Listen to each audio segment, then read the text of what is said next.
Estamos en una época de excesiva polarización, llena de noticias falsas, en la que muchas veces, en lugar de buscar la verdad de forma objetiva, nos limitamos a justificar lo que queremos creer. Es en este contexto que muchas personas desacreditan a la ciencia y a los expertos, a veces porque perciben que las recomendaciones no se ajustan a su realidad individual o a sus creencias.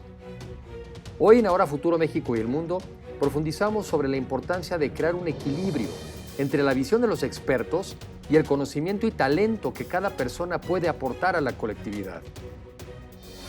México tiene futuro y su futuro está en tus manos. La mejor manera de predecir el futuro es crearlo. Los avances científicos y tecnológicos han hecho que cambie nuestro estilo de vida, la forma de trabajar e incluso en la que nos relacionamos. La capacidad de educarnos a través de Internet, de transportarnos en vehículos autónomos, de modificar el genoma humano para evitar enfermedades, así como el uso intensivo de las energías renovables y de la inteligencia artificial, nos permitirán alcanzar mejores niveles de vida. Pero ¿seremos capaces de incorporar a todos o generaremos sociedades más polarizadas? De esto se trata Ahora Futuro, México y el Mundo.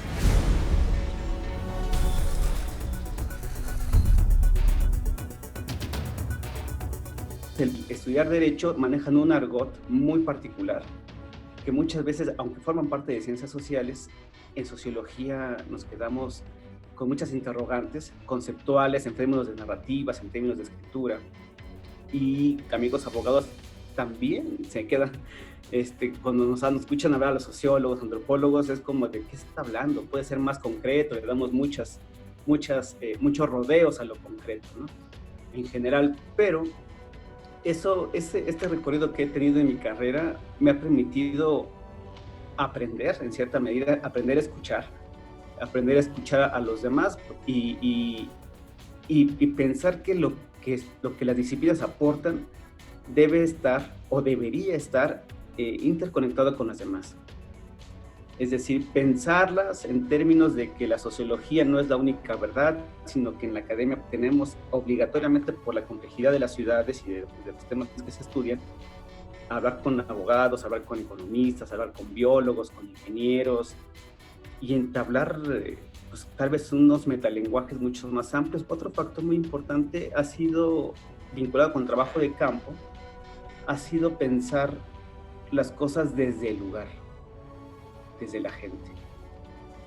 Es decir, en la academia sí nos formamos como, y también he dado clases, nos formamos como especialistas de temas muy particulares, y en clase lo dialogamos, lo tratamos, pero cuando salimos de ahí, nos encontramos con realidades totalmente distintas, y que muchas veces lo que uno está conceptualizando en la academia, en la vida cotidiana, está súper rebasado porque se vive otra lógica. Entonces, de ahí justamente la importancia, fíjate que es un punto muy importante de la antropología particularmente, que es el conocimiento situado, el conocimiento de las personas, el conocimiento desde los lugares, porque las personas son muy sabias. En realidad, todas las personas son muy sabias. Sí, realmente en nuestras carreras, ¿no? En nuestras preparaciones nos vamos especializando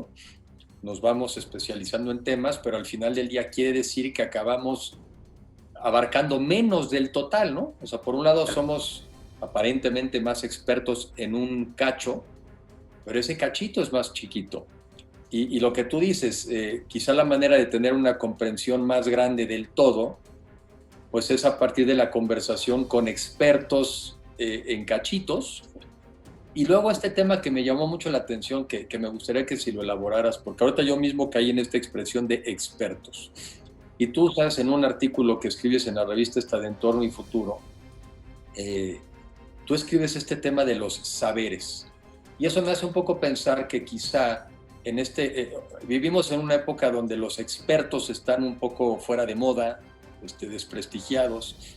En algunos casos me imagino que porque también se identificó que los expertos no eran tan imparciales y a veces estaban usando la ciencia para promover intereses de otros. Ahí es donde yo creo que se desvirtuaron muchos.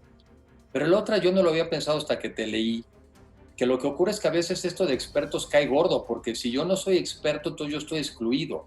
Entonces, ¿quién soy yo si no soy un experto? Y usaste este tema de los saberes. Sí, creo que ese es algo que hemos dejado de lado en muchas de los que llamamos especialistas o estos sistemas expertos, los técnicos, en pensar en que tenemos una verdad absoluta, en que para resolver un problema hay que recurrir a los expertos para poder resolverlo. Y nos hemos dado cuenta, y bueno, hay muchos, nos pasemos toda la conversación dando ejemplos de ello, en que no han sido fructíferos, al contrario. Por ejemplo, muchas veces se retoman ciertas políticas públicas para mejoramiento de un país y se trasladan a otro país, o en México particularmente, y no funciona. Y la pregunta es ¿por qué? Si en ese lugar fue exitoso, si en ese lugar hubo los técnicos, bueno, porque en este lugar, en México, hay condiciones que no lo permiten, ¿no? Que pueden ser desde factores económicos, factores ecológicos, ¿no? Desde geográficos, etcétera. Pero entonces, ¿qué mejor que consultar con los verdaderos expertos que son quienes viven ahí y son quienes habitan en el día a día esos lugares? Entonces, el punto es, sí hay recomendaciones de los expertos, lo cual está muy bien, porque al final marcan caminos, marcan trayectorias, pero las personas lo resignifican, lo significan, lo ajustan a su realidad. Los expertos hablan desde lo que conocen y a muchos puede no gustarles porque lo consideran lejano a su realidad. Por ello es necesario tener mayor empatía y construir más puentes entre las personas para que las recomendaciones de los expertos en un determinado tema embonen mejor con el contexto de las personas. También debemos cuidar el otro extremo. Cuando una persona con muy pocos estudios en un tema se asume experto y empieza a divulgar ideas peligrosas, como aquellos que sin conocimientos profundos predican en contra de las vacunas o difunden que el cambio climático o que el COVID-19 no existen. Todos tenemos diferentes saberes, cosas que conocemos mejor que los demás, ya sea porque hemos estudiado algo, porque conocemos mejor que nadie nuestro propio contexto o por lo que hemos vivido. No obstante, debemos ser lo suficientemente humildes para aceptar lo que desconocemos y desde ahí construir propuestas y criterios que se fortalezcan a partir de los distintos saberes de los demás. Ahora, no debe ser quizá un equilibrio como todo. Por un lado, un experto. ¿Quién es un experto? Pues alguien seguramente que estudia con profundidad un tema, que estudia otras experiencias internacionales y que llega a conclusiones y recomienda algo, ¿no? Y luego dices que eso choca contra probablemente traerlo a un X país donde dices, bueno, sí, pero somos diferentes, la idiosincrasia, bla, bla. Eso lo entiendo si no lo sabe uno aterrizar. Pero no también este otro tema de que ya somos expertos, todos sabemos y todos somos sabios. ¿Que no también entonces se genera esta otra equivocación? Es decir, ahora resulta que yo ya sé todo y que entonces no necesito saber nada. Ahora resulta que lo que hacemos aquí ya es el óptimo, no tenemos por qué mejorarlo, de aquí somos. Entonces, yo creo que ni un lado ni el otro, ¿no? No es ahí una combinación de sí los expertos, sí las nuevas ideas, sí ser realistas de cómo aterrizarlas, pero también a los locales hacerles ver que hay que tener la mirada un poco más alta. Sí, efectivamente, fíjate que eso es muy importante. Llegar en esta actitud de investigador como experto, decir, bueno, quiero aprender y para eso quiero escuchar, pero no bajo una lógica de voy a enseñarles a cómo vivir, ¿no? Sino bajo una lógica de quiero escuchar cómo viven y poder aprender y tal vez sí llegar a un punto de equilibrio. Llegar a trascender tal vez el conocimiento que circula en la calle y poder vincularlo con lo técnico, con los sistemas especializados y llegar a ese punto medio. Creo que ese es el ideal para situarnos particularmente en estos puntos medios, en diálogos horizontales, no jerárquicos, en términos de grados académicos, etcétera, y llevarlo como a llevar personas que podemos hacer equilibrios conjuntos, ¿no? Equilibrios mixtos, para justamente eso, ¿no? Aunque también resultan factores muy, muy complejos todavía, ¿no? Pero hay que derribar muchas barreras aún. Asumir que somos humanos que compartimos cosas, compartimos un entorno de vida con otras personas. No es una cuestión individualista, al contrario. Creo que lo que intenté en el artículo y que lo planteé como parte de las investigaciones que realizo es el colectivismo, el nosotrismo particularmente, el hablar desde el nosotros. Y creo que partiendo desde ahí, nos da, desde cambiar el lenguaje de cómo nos expresamos, es decir, diluir estas fronteras entre el yo y el otro, o el ustedes, y si lo pensamos desde un nosotros, es la forma en cómo podemos hacerlo más horizontal y bajo esta lógica de expresión, ¿no? La lógica de expresión que acabo de mencionar, de bajar los techos y subir los pisos, ¿no? Subir los pisos, las personas muchas veces, a las personas por su lado, muchas veces pareciera que lo que ellos opinan no importa, que ellos no saben, y que ellos, como no son expertos, como no han estudiado, entonces pues su opinión es, está de más o sobra, etcétera, ¿no? Yo pienso que el individualismo sirve, porque sirve para tratar de ponerse una meta individual en donde incluso, fíjate, incluso donde dijeras, si los otros o nosotros todos no queremos hacer eso, yo sí quiero y lo voy a intentar. Lo voy a intentar. Y tengo este deseo y tengo esta aspiración. Entonces yo creo que la fuerza del individualismo es bien importante. Sin embargo, yo creo que ahí coincido con otros, eso lo siento, en que sí ya llegó el momento de que en esta época de la humanidad volvamos a combinar algo de nosotros. Entonces, no es el colectivismo, porque ya pasamos por el colectivismo y me gustaría tú que hicieras alguna reflexión de eso, pero creo que no funcionó.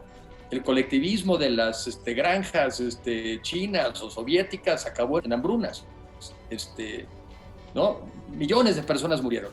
Y luego yo creo que por eso nos fuimos al individualismo, para decir, no, eso no.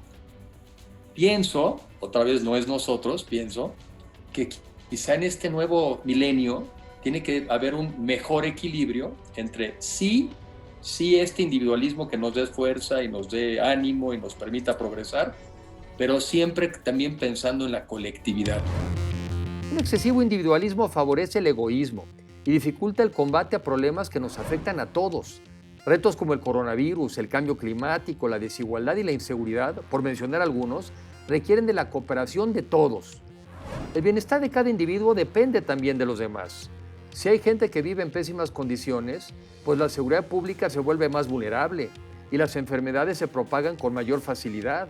Además, aumenta el riesgo de que haya cambios políticos peligrosos. Si la gran mayoría de los individuos prosperan, entonces las empresas florecen.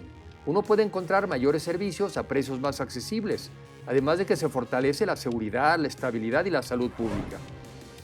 Pero el otro extremo también es peligroso. Cuando ante todo y en todo se antepone la colectividad al individuo, se corre el riesgo de justificar atrocidades. Hay muchos ejemplos de cómo los regímenes donde solo importa el colectivo se abusa de algunos individuos o se elimina a los que piensan diferente. El bienestar colectivo también depende de que cada individuo esté bien. Necesitamos construir un sano equilibrio entre las personas y la colectividad que permita una activa y equitativa colaboración. Necesitamos construir también un mundo más tolerante y respetuoso con las diferentes formas de pensar, porque la riqueza está precisamente en la diversidad. También necesitamos un mundo con mayor empatía, más equitativo e incluyente, donde nos pongamos en los zapatos de los demás. Debemos ser más humildes para reconocer el conocimiento de los expertos, pero también los saberes de toda la gente, especialmente en cada comunidad, donde son sus habitantes quienes conocen sus condiciones como nadie. Todos tenemos conocimientos y talentos que aportar al bienestar del colectivo. Lo importante es que seamos realistas para reconocer el valor de los demás y construir formas más inteligentes y asertivas de colaboración.